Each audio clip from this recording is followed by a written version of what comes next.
Hi, thank you all. I hope that was a good time to reflect and start the night. So next we're actually going to have a reading of an Audre Lorde piece. We want to be clear that Audre Lorde doesn't necessarily identify as trans. She was a black lesbian woman. But we do feel that this piece is important for how black queer women and queer women of color are represented. And also to make sure that people understand that even in remembrance, this can't be a time of silence and not in a time that is not of action. And so that is why we'll have this reading of this piece. And coming up to read this piece will be Cod Getting Me, who is a local artist and educator. So please welcome up Cod. The transformation of silence into language and action. I have come to believe over and over again that what is most important to me must be spoken, made verbal and shared, even at the risk of having it bruised or misunderstood. That the speaking profits me beyond any other effect. I am standing here as a black lesbian poet, and the meaning of all that waits upon the fact that I am alive and might not have been. Less than 2 months ago, I was told by 2 doctors, one female and one male, that I would have to have breast surgery and that there was a 60 to 80% chance that the tumor was malignant. Between the telling and the actual surgery, there was a 3-week period of the agony of involuntary reorganization of my entire life. The surgery was completed and the growth was benign. But within those 3 weeks, I was forced to look upon myself and my living with a harsh and urgent clarity that has left me still shaken, but much stronger. This is a situation faced by many women, by some of you here today. Some of what I experienced during that time has helped elucidate for me much of what I feel concerning the transformation of silence into language and action. In becoming forcibly and essentially aware of my mortality and of what I wished and wanted for my life, however short it might be, priorities and omissions became strongly etched in a merciless light.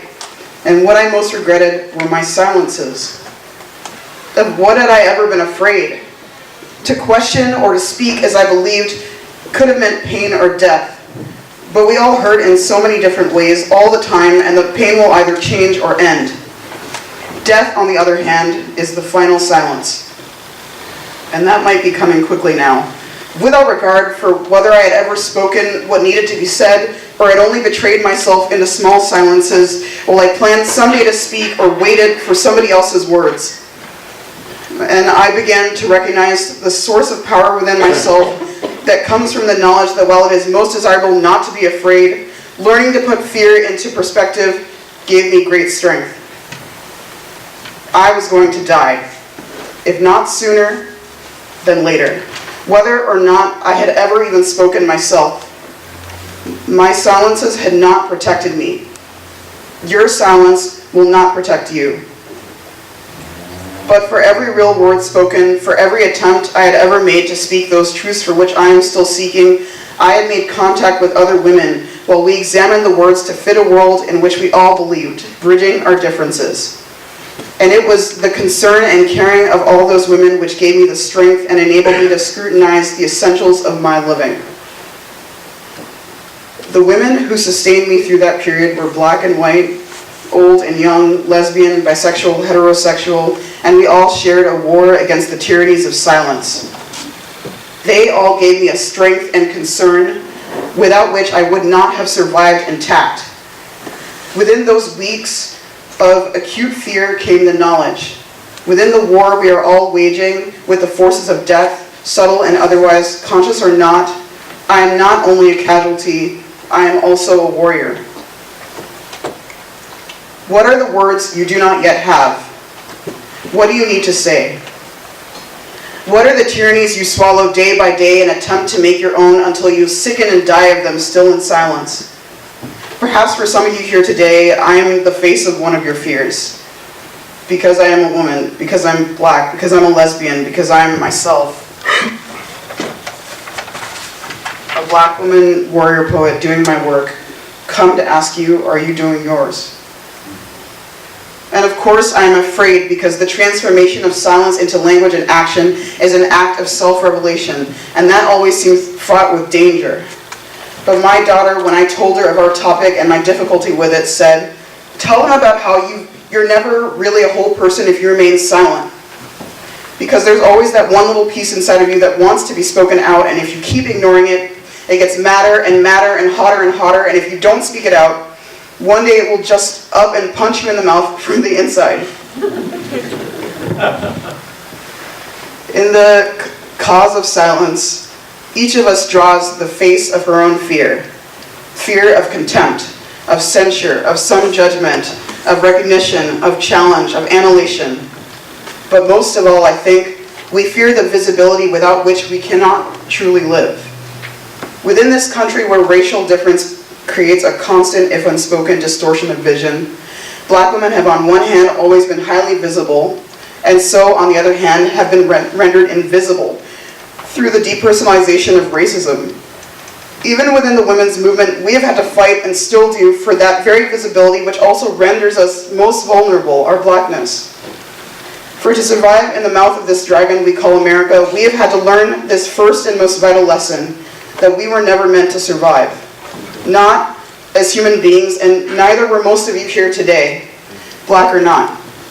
And that visibility which makes us most vulnerable is that which is also the source of our greatest strength. Because the machine will try to grind you into dust anyway, whether or not we speak. We can sit in our corners mute forever, while our sisters and selves are wasted, while our children are distorted and destroyed, while our earth is poisoned. We can sit in our safe corners mute as bottles, and we will still be no less afraid. In my house this year, we are celebrating the Feast of Kwanzaa, the African American Festival of Harvest, which begins the day after Christmas and lasts for 7 days. There are 7 principles of Kwanzaa, one for each day.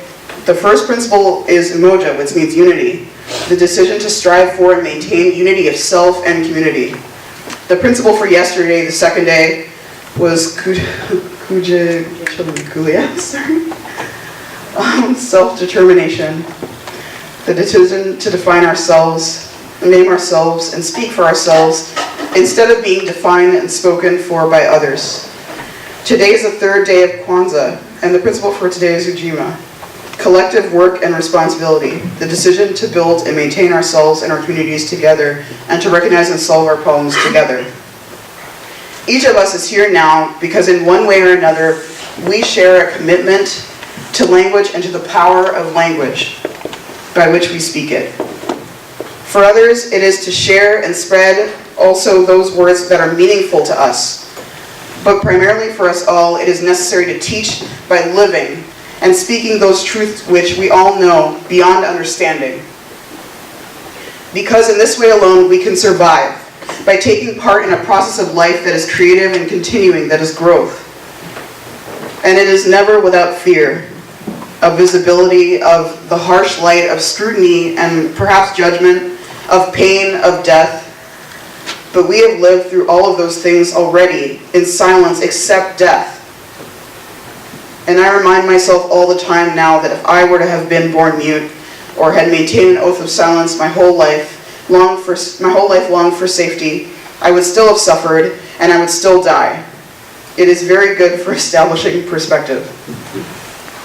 And where the words of women are crying to be heard, we must each recognize our responsibility to seek those words out, to read them and share them and examine them in their pertinence to our lives. That we not hide behind the mockeries of separations that have been imposed upon us and which so often we accept as our own. For instance, I can't possibly teach Black women's writing. Their experience is so different from mine. Yet how many years have you spent teaching Plato or Shakespeare and Proust? Or another, she's a white woman and what could she possibly have to say to me? Or she's a lesbian, what would my husband say, or my chairman? Or again, this woman writes of her sons and I have no children. And all the other endless ways in which we rob ourselves of ourselves and each other. We can learn to work and speak when we are afraid in the same ways that we have learned to work and speak when we are tired. For we have been socialized to respect fear more than our own needs for language and definition. And while we wait in silence for that final luxury of fearlessness, the weight of that silence will choke us. The fact that we are here and that I speak these words is an attempt to break that silence and bridge some of those differences between us. For it is not difference which mobilizes us, but silence. And there are so many silences to be broken.